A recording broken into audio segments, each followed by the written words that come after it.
I'm sure that if I asked for a show of hands, how many would really like to be reverent when they come to God's house? Everyone would raise their hand. But the problem is that there are habits that have been developed that need correction. So we're just going to remind you of some of those things in order to reach out for a greater amount of reverence. I've entitled this Reverence in the Sanctuary because we're talking about our meeting here on Sabbath.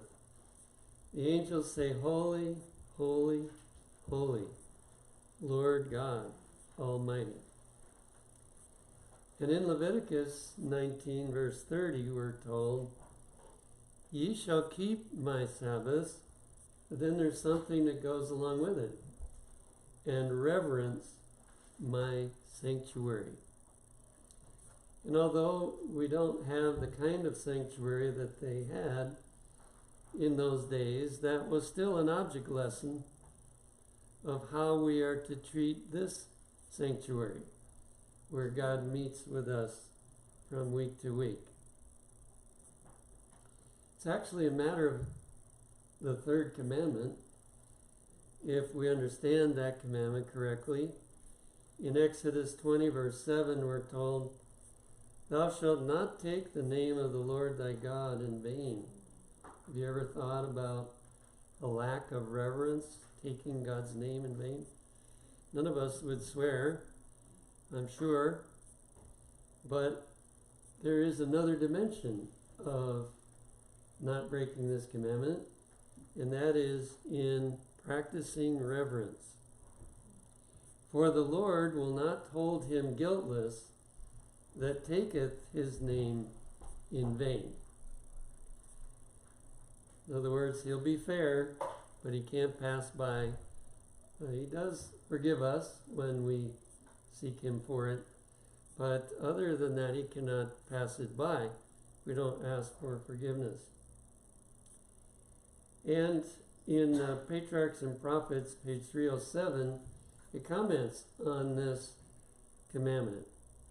"All should meditate upon his majesty." You've probably noticed there is a big change that has happened in my lifetime, and maybe even in the lifetime of some of you here. And that is that a sense of God's holiness and his majesty has been reduced. And coming to church is very similar to going and listening to a concert or going to some other event. There's really no difference in the conduct of people. But we should meditate upon his majesty, his purity and holiness, that the heart may be impressed with a sense of his exalted character. So what God would like is that as soon as we arrive here, and we're going to come in, that our mind is impressed with a sense of his exalted character that we're going to meet with here in this room. And his holy name should be uttered with reverence and solemnity. So even the use of his name in prayer or in a sermon, it should be with a sense of the reverence that we should be thinking about while we speak his name. And of course, while we are meeting with him. Psalm 89 verse 7 says, "God is greatly to be feared." This is not the fear that would lead us to stay away from God's presence, but the fear that would lead us to be reverent. God is greatly to be feared in the assembly of the saints, and to be had in reverence of all them that are about him. So if we believe he's here, then we are about him, just like the beings up in heaven. And he wants us to recognize the reverence that we should have when we are around him. Hebrews 12:28, wherefore we, receiving a kingdom which cannot be moved, let us have grace whereby we may serve God acceptably. And one of those things is with reverence and godly fear. So we see that God has been quite liberal on sharing the importance of reverence through God's Word. So let's put the magnifying glass on it and look at a few other more specific details. What does it mean to be reverent? Signs of the Times of February 24, 1890. The name of God will not be used carelessly. It is dishonoring God to speak of him as though he were on a level with finite man. We should speak with reverence the sacred name of Christ. For although he humbled himself and became obedient to the death of the cross, yet, that's one side of it. The other side is, yet he thought it not robbery to be equal with God. Maybe we could compare. How would we act if we were ushered in to some dignified leader, maybe the President of the United States or Queen of England or somebody like that? Chances are we would be more reverent in their presence than we are on Sabbath morning when we come to church. And we see what the problem is. We have slipped away from having the kind of understanding about the fact that it was not robbery for him to be equal with the Father. Even though he became a man and he was even willing to go to his death, yet there is a difference that must be respected at all times.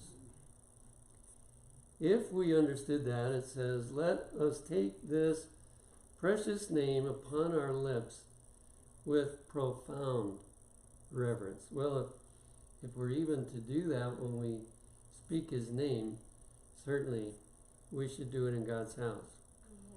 Now, the Bible has many examples, and I picked this one. The scripture reading gave another one, that when Jacob woke up, he realized, I am at the gate of heaven, because the angels are going up and down this ladder, and I didn't realize it, but this is the house of God where I am.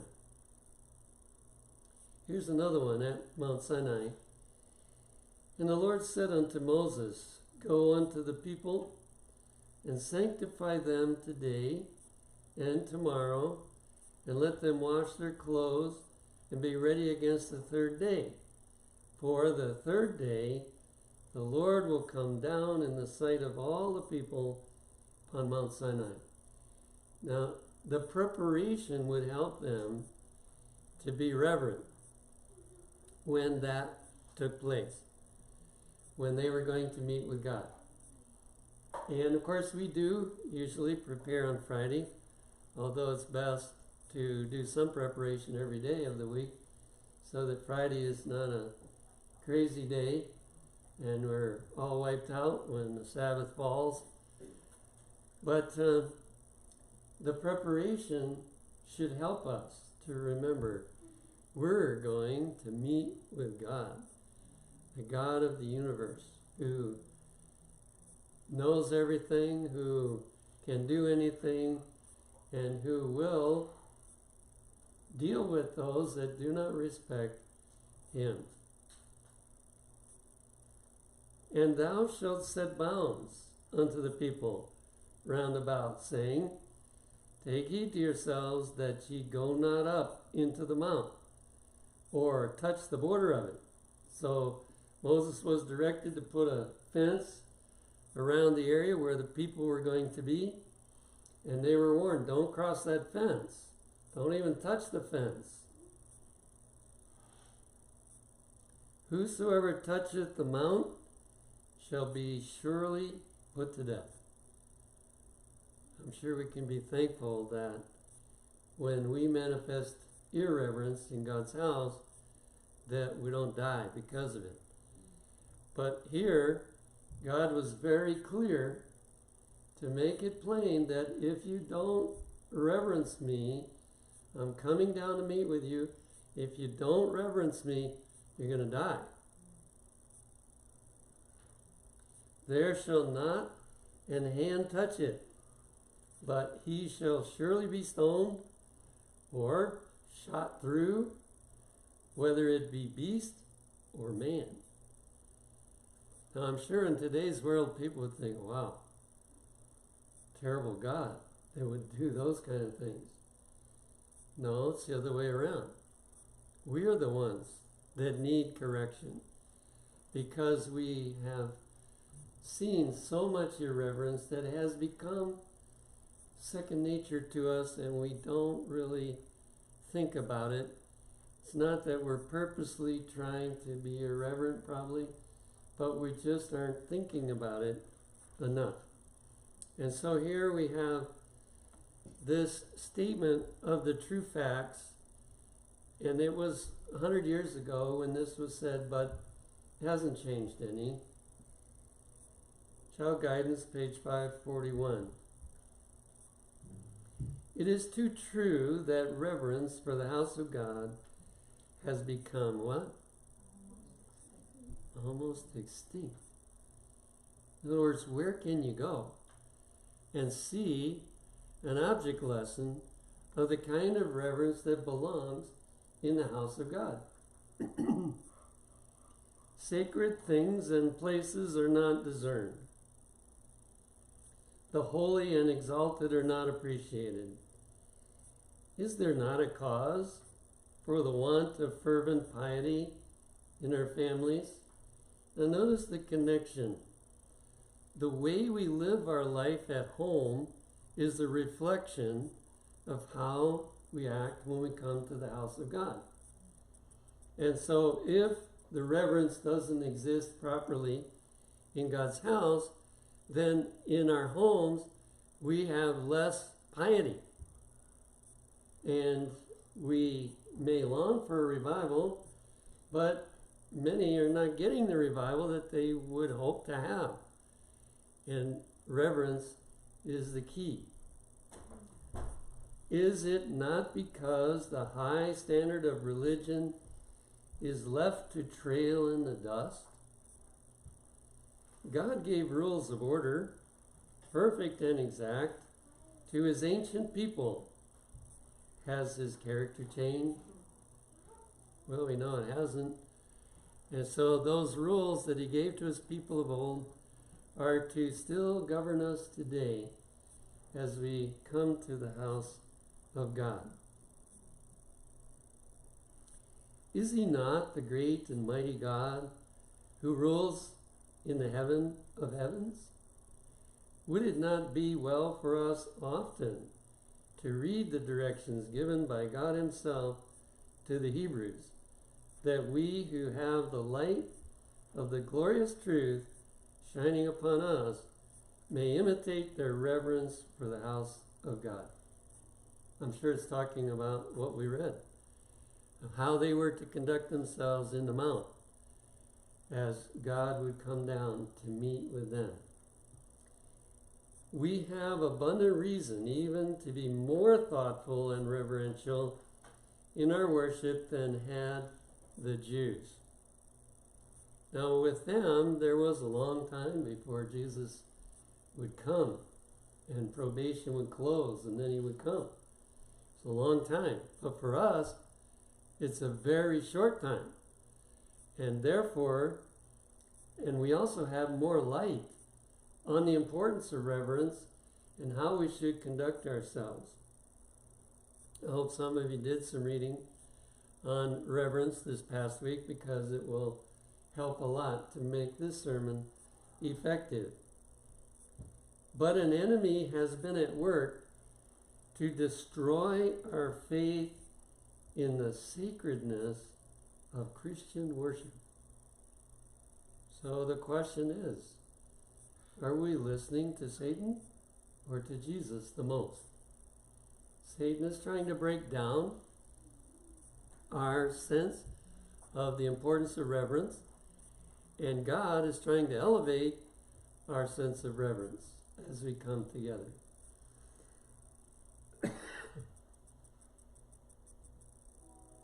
Now here's a few specific details.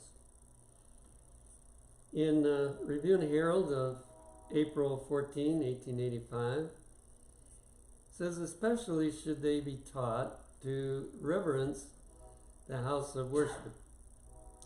It's talking especially about children, but we all need education on that, I believe. That there may be, how much whispering? I suppose that the reason for whispering is because we feel it must be done. It's something that has to be said. But it says no whispering. So we may need to rethink. Now, there's always, emergencies. There's always exceptions to every rule. Something that's desperate. If there's a fire, we probably better tell somebody if we're the only one that sees it. But I think a lot of the urgency for whispering is apparently not as urgent. Second thing, no lightness. So easy to get into a laughing mood as we talk to each other in the sanctuary, and but there's not supposed to be any lightness. No trifling. That's very similar to no lightness. No careless inattention. I've seen one example in my life. Maybe I've seen a few more, but there's one that I'm thinking of right now. And sad to say, she was fooled by some apostate Adventist, and she took her membership out of the church. But from the first moment of giving her Bible studies, I thought, wow, this is amazing. This woman sits on the edge of her seat. She never takes her eyes off of the speaker, and she is focused on everything that's said. When I think about that, when it says, no careless inattention, because the least little thing will divert our attention, and we're looking over there, some other place, and of course, when we do that, we may think we're listening, but Satan stages these things at the very point that we need to get. Our attention is taken off of what's being said. No noisy walking out. So there are situations in which we have to walk out, but if we do, it's to be done as carefully and quietly as it can be. All of those things are to be followed during the service. It is painful to see the little respect children are taught to have for the house of God. Now, let me just say this. Those that haven't had children, I hope you will be easy on the parents that have children, because you don't know how hard it is to train those children to be like this. And so I've seen people mistreated by others when we start talking about this. And yet it is a responsibility to train even the children to be this way. God has given directions to his people that great reverence be taught for the religious service. Now, that's great. reverence. Not just reverence, but great reverence. Now, some of us come early to the service, and it's easy to get involved in talking to each other. But notice this from 5th Testimonies 492. If some have to wait a few minutes before the meeting begins, let them maintain a true spirit of devotion by silent meditation, keeping the heart uplifted to God in prayer, that the service may be a special benefit to their own hearts and lead to the conviction and conversion of other souls. So there's a work for us to do if we get here early. And I really understand the struggle the older I get with getting here early, but this is something we need to develop also, to come early, because when we come late and we walk in, it creates a disturbance, and some people are tempted to look and see what's going on. Now, don't stay away because of that. You know, some people say, well, I don't want to create a disturbance, so I'm not going to go. No, the issue is seeking to find a way that we can get here early. And when we get here, there's a work for us to do. We are to maybe be reading our Bible or to pray. And there's two things it gives us here to pray about. Maybe what's going to be said from up front is going to be very important for us. And we don't want to miss getting the point. And so we need to pray for ourselves.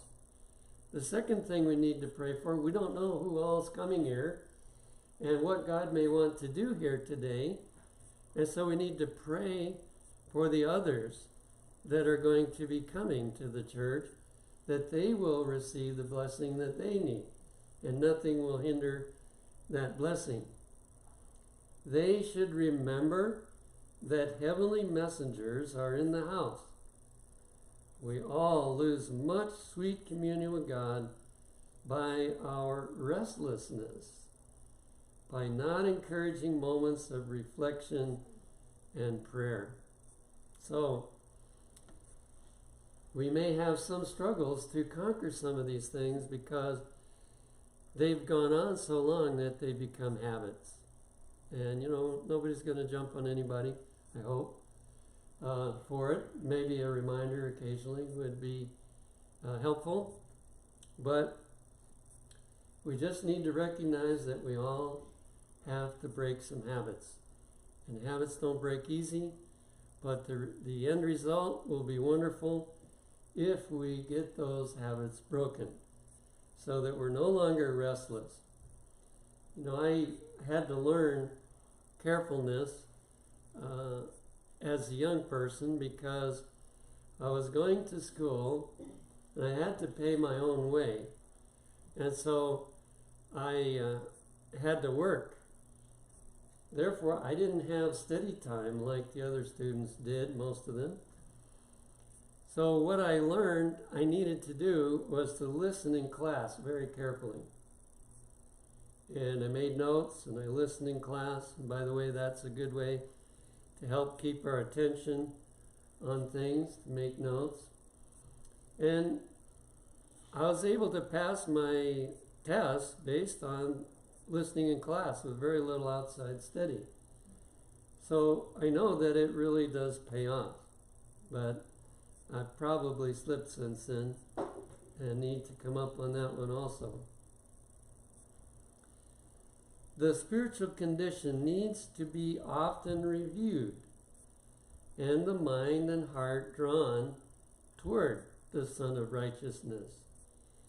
If when the people come into the house of worship, they have genuine reverence for the Lord and bear in mind that they are in His presence, notice what the result is?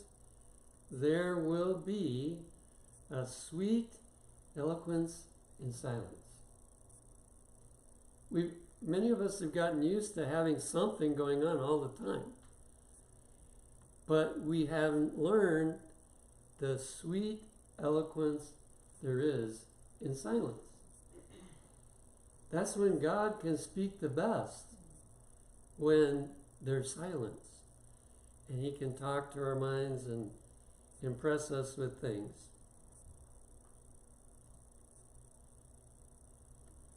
Third selected message is 257. The house of God is desecrated and the Sabbath violated by Sabbath believers' children. They run about the house, play, talk, and manifest their evil tempers in the very meetings where the saints have met together to glorify God and to worship Him in the beauty of holiness. And I'm sure you've experienced that. Not here. We wish we had more children here. But there is a danger with lots of children. Many church services are disturbed by that. And even after the service or before the service. Now, children have difficulty sitting as long as we sit, but worship time at home is the place to train children to learn to sit. This one's longer, but if they can sit during worship quietly, then they'll most likely be able to do it here. And they have energy that needs to be used up, but the sanctuary is not the place to use it up. The place that should be holy, where a holy stillness should reign. Notice how it's supposed to be here. We're supposed to have a holy stillness. And where there should be perfect order, neatness, and humility is made to be a perfect Babylon, in a place where confusion, disorder, and untidiness reign. So there's other issues. We're looking especially at reverence today, but there are other issues. And I thank the Lord we have a tidy sanctuary in general. And we have some of these things. And we don't have a lot of disturbance from children in this place. This is enough. In other words, what we just read, this is enough to shut out God from our assemblies. Wow. I wonder if we notice when we're in that situation and we go home, do we notice that we didn't get the blessing that we have had at other times? But this is going to be true. This is enough to shut out God from our assemblies and cause His wrath to be kindled, that He will not be pleased to go out with the armies of Israel to battle against their enemies. Now, in our setting, that's like saying God can't bring souls into the New England church if we are not reverent. Even though we're out there giving Bible studies and we're out there trying to, get people to come to the church, they're not going to come because God can't work on our behalf due to the irreverence. So you can see from these, and this is just a sampling of what we have that we can read to help our minds understand the value of being reverent. And it's summed up in this last verse, Psalm 111:9. Holy and reverend is His name. So even in our own personal worship, in our talk with each other, if we use God's name, we should be fully aware of the reverence that should attend that name. And then when we come to worship Him in this place, we must develop the habit of being reverent. Now, I'll give you permission to speak to me if you see me doing anything that's not reverent in this place. And I'm going to change some of my habits. So don't feel that I'm not interested in you if I don't talk to you in here. I'm going to suggest some things that would help us have the reverence in this room that I believe this is calling for. First of all, is that we don't talk to each other in here unless it's to help the person get the page or, to be on board with what's going on. And then we can try to help each other. But saying hi and, this type of thing, we can make a motion with our hand, I guess, if we wish, or something. But to try to seek that holy stillness that's supposed to be in this room. Well, there's things we do need to talk about, so what do we do there? We need to vacate this room.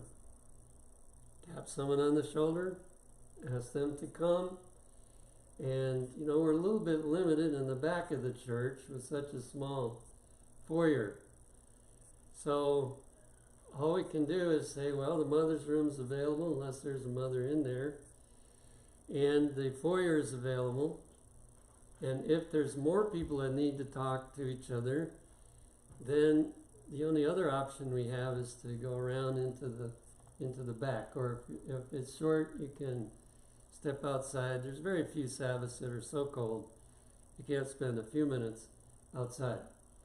But before the service takes place, like if you arrive and you need to talk to somebody, take them out. When the service is over, then we don't stand here and talk to each other. We vacate this room and we do our talking in other places. Now, some may be tempted to think, well, if I don't talk to them now, they may escape and go home. But we're the best generation for that. We got telephones. And we got personal telephones. And so we can always talk to somebody if we really need to. And it's more important for us to have that holy stillness, which will make God pay special attention to this congregation. And that what we do even outside of this congregation will be more effective. And we will be successful in filling up this church with people that like this holy stillness and that are impressed with the messages that God gives through everyone that stands up front, whether it's the Sabbath school superintendent, Sabbath school teacher, the one that does the prayer, calls for the offering, or preaches the sermon. All these things are to be very sacredly done. So I don't have any question about whether you would like to do that. And so I feel confident that if we will try to help each other, we can achieve this goal. So we'll begin today when the deacons don't start talking at the end of the service. When the deacons come to dismiss you, go ahead and leave. And either it's warmer today, so we got a good day to start. And spend the time, part of the joy of Sabbath keeping is fellowship with believers. So in no way do we want to stop the fellowship with believers. I would give one other caution though. I believe that we have a struggle in what we talk about after the service. And I'm convinced that many lose the blessing of the service before they leave the grounds of the church. Now that's not so much a matter of reverence as it is a matter of letting our mind wander on other topics that are not appropriate for Sabbath. But then it becomes a subtraction. You know what the disciples were supposed to do after Jesus finished giving a message? They were supposed to circulate among the people that attended And they were to ask people, did you understand everything Jesus said? And if they didn't understand it, that disciple was to explain it to them. Or maybe they discovered somebody with a problem and they needed someone to pray for them. There is a spiritual work that should go on after we leave the sanctuary. And if we did that, I think it would also help us with the reverence here in the sanctuary.